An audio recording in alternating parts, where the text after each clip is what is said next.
नमस्कार दोस्तों, GK stocks में स्वागत है। आज का अपना टॉपिक है आरपीएफ भर्ती में बार बार पूछे जाने वाले इंपॉर्टेंट जीके क्वेश्चंस। ये सारे क्वेश्चंस प्रीवियस एग्जाम्स में आ चुके हैं और आगे भी आने की संभावना है।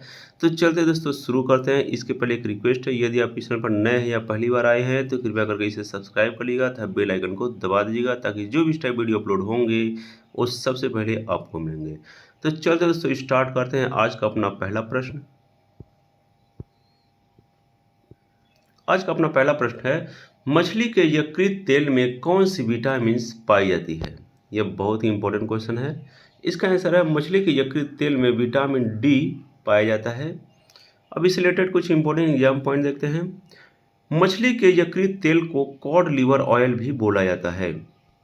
मछली के यकृत तेल में विटामिन डी प्रचुर मात्रा में होती है, उसके साथ साथ ओमेगा 3 फैटी एसिड भी पाया जाता है। और विटामिन डी की कमी से जो रोग होता है उसे बोलते हैं रिकेट्स। यह बच्चों में रोग होता है। अगला प्रश्न है, अम्लीय वर्षा का मुख्य कारण क्या है।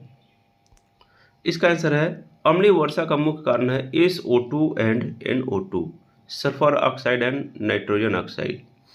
अब इस रिलेटेड इंपॉर्टेंट एग्जाम पॉइंट देखते हैं। वर्षा के जल का पीएच मान 5.6 से कम हो जाता है तो वह अम्लीय वर्षा कहलाती है। अगला प्रश्न है, भारत में बैंकों का पहली बार राष्ट्रीयकरण कब हुआ था। इसका आंसर 1969 ईस्वी में भारत में बैंकों का पहली बार राष्ट्रीयकरण किया गया था। अब इस रिलेटेड इंपॉर्टेंट एग्जाम पॉइंट्स हैं। भारत में राष्ट्रीयकृत होने वाला पहला बैंक था भारतीय रिजर्व बैंक, जो जनवरी 1949 में राष्ट्रीयकृत हुआ था। भारत में 14 बैंकों का राष्ट्रीयकरण 19 जुलाई 1969 को हुआ था। उस समय इंदिरा गांधी प्रधानमंत्री थी।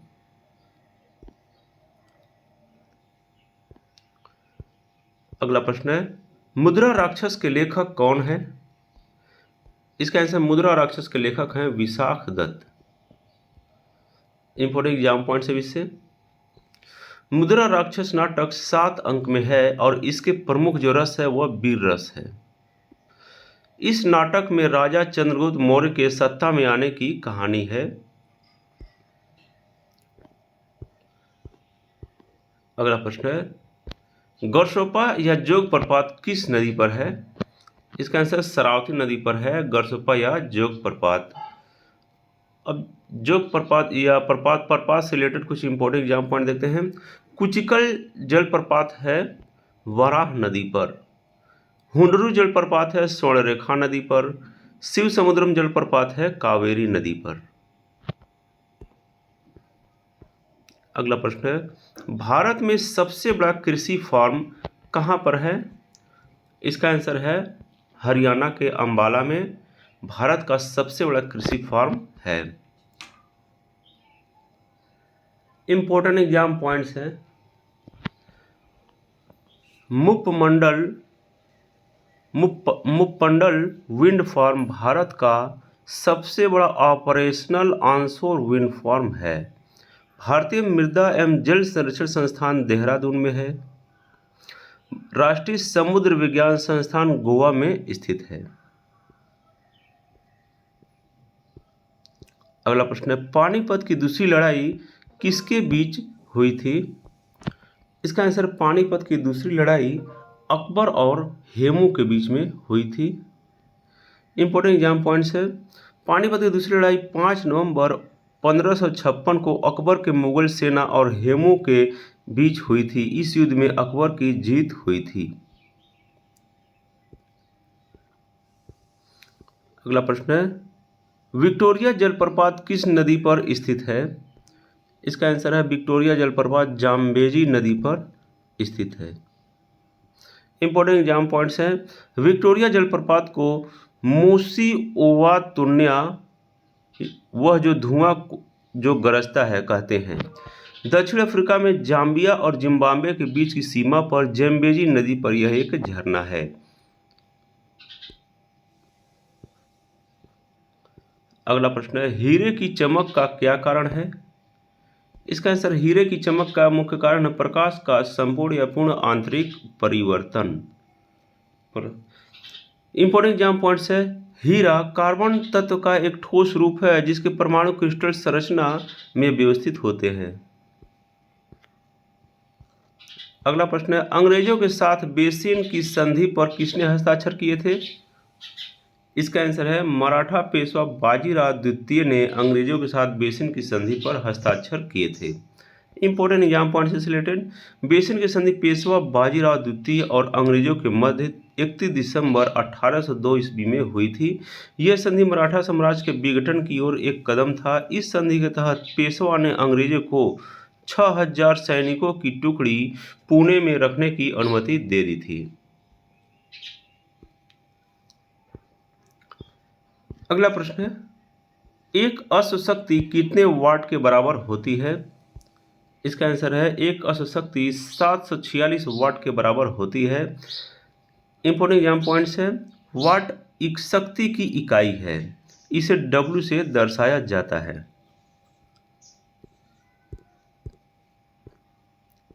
अगला प्रश्न है, चरक किसके राज्य चिकित्सक थे?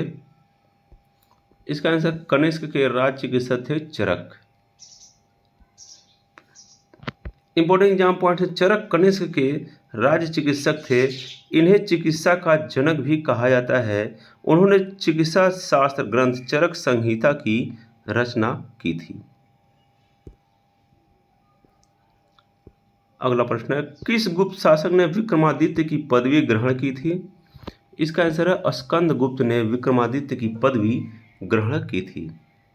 इंपॉर्टेंट एग्जाम पॉइंट्स, चंद्रगुप्त द्वितीय को विक्रमांक या विक्रमादित्य भी कहा जाता था।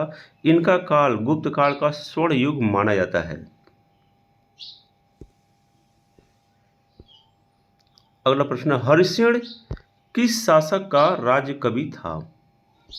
इसका आंसर हरिशेन समुद्रगुप्त का राज्य कवि था। इंपॉर्टेंट एग्जाम पॉइंट्स हैं, हरिशेन समुद्रगुप्त का राज्य कवि था। हरिशेन ने इलाहाबाद प्रशस्ति लेख की रचना की। समुद्रगुप्त को भारत का नेपोलियन कहा जाता है। अगला प्रश्न है, मेघदूत के लेखक कौन है? इसका आंसर मेघदूत के लेखक हैं बाणभट्ट।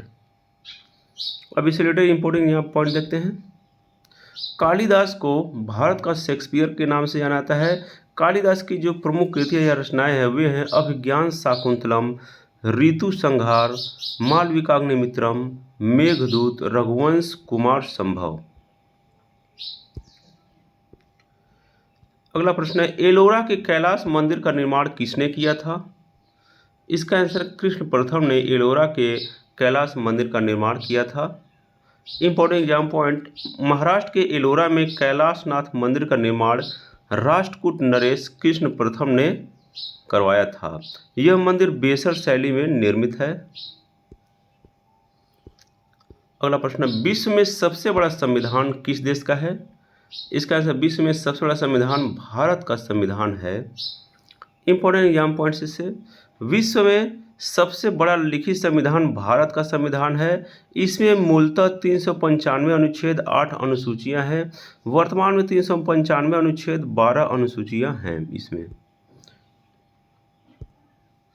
भारत की संविधान सभा गठित करने का आधार कैबिनेट मिशन योजना या प्लान 1946 था। तो ये था दोस्तों आज का अपना मोस्ट इंपॉर्टेंट एंड सिलेक्टेड जी के क्वेश्चंस जो आरपीएफ एग्जाम्स में आ चुके हैं और आगे भी आने की संभावना है। तो ऐसे ही वीडियो पाते रहने के लिए, ऐसे जी को पाते रहने के लिए आप इस चैनल को सब्सक्राइब कर लीजिएगा तथा बेल आइकन को दबा दीजिएगा ताकि जो भी इस टाइप वीडियो अपलोड होंगे उस सबसे पहले आपको मिलेंगे। तो thanks for watching friends, like and subscribe G K stocks. जय हिंद।